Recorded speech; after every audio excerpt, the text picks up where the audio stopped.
A DOJ spokesperson tells NBC News that the Justice Department is assessing claims by a Texas state trooper who alleges that state troopers were under orders to deny migrants water, instructed to push migrants back into the water to send them back to Mexico. The Texas Department of Public Safety says it is investigating the allegations, but denies treating migrants inhumanely.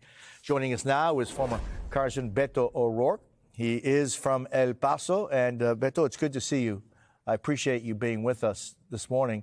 You said that what the Texas Governor Abbott is doing along the border is criminal. What do you mean by that? Everything that he's doing right now, especially around Eagle Pass, is illegal. Placing a floating barrier, for example. It's a series of buoys that are connected with netting underwater. It's effectively a drowning device. The governor and the head of Texas DPS have admitted as much and have said, well, maybe this will deter people from even trying to cross. They've also placed barrels wrapped in razor wire under the surface of the river. Migrants and asylum seekers are becoming entangled and entrapped in this. And as you pointed out, DPS troopers are literally pushing those migrants, including children and infants, back into the river in exposed conditions where the temperature's been over 100 degrees, not for days, but for weeks. Jose, so far this year, 26 asylum seekers, including infants and children, have died. Many of them have drowned. Greg Abbott has blood on his hands, but we can't stop at criticizing the governor. We must continue to look for solutions, and those solutions can only be found in one place. That is in the Biden administration.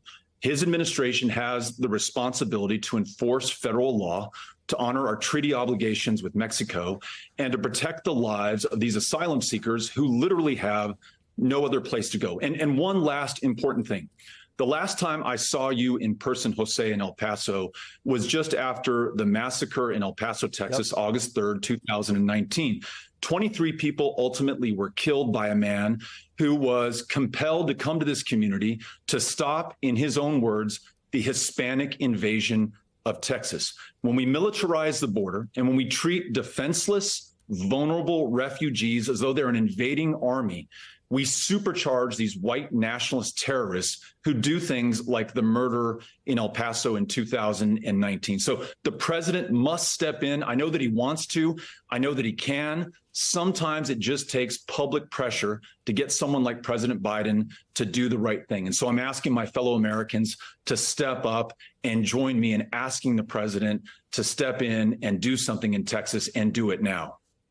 And so, Beto, what do you think the president could be doing that he's not doing? And you know, there are the governor of the state of Texas controls the National Guard of his state. There's certainly a lot of power that the governor has to do what he's doing. Maybe not, maybe. But what is it that you think the president should or could be doing now? The Constitution and federal law both empower and mandate the president to remove the buoys that are in the middle of the Rio Grande River Channel, clearly illegal, under the purview of the International Boundary and Water Commission. Those have to be pulled up immediately. Again, those are drowning devices. And mark my words, people will drown because they have been placed in the river channel. Remove the razor wire that's on the river banks that's impeding Customs and Border Protection, the Border Patrol agents, from doing their job of securing and protecting the border and also rendering humanitarian aid. That is part of their job mission, and they're unable to do it. An internal CBP memo that has recently been revealed shows that DPS troopers, these are Abbott's people, are preventing federal Border Patrol agents from doing their job. So there's a clear conflict here, and only one level of government can come out on top, and that has to be the federal government. Everyone understands that's the law in the United States of America, and President Biden must enforce that law, and we clearly expect him to do that. I think ultimately he will, but sooner the better, because people's lives are at stake. And again, just within one county, Maverick County, near Eagle Pass, Texas, we have lost 26 migrants and asylum seekers so far. More will die if the president does not step in. Beto, I think back on the 2020 presidential debates that you were in, and we actually have the opportunity to speak Spanish and English, but to talk about these specific issues. We're now in 2023, and if anything, the humanitarian crisis has gotten more acute. Beto, what is the solution? How can we as a country deal with the fact that there are people who do anything just for the opportunity to request asylum?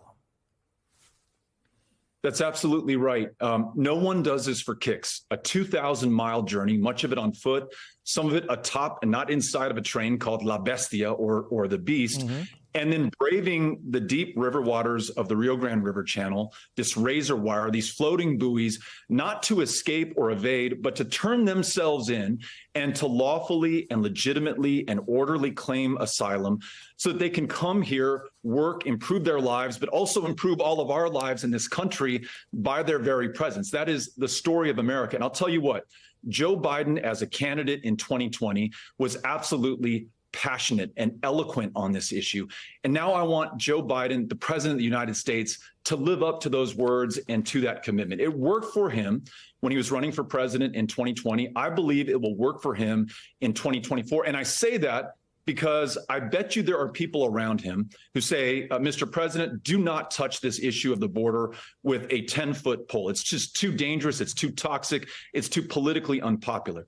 But not only should he do it because it's the right thing, but if he fails to do it now, that albatross will be hanging around his neck come November of 2024. People want to see leadership from this president, and he must lead here on the border.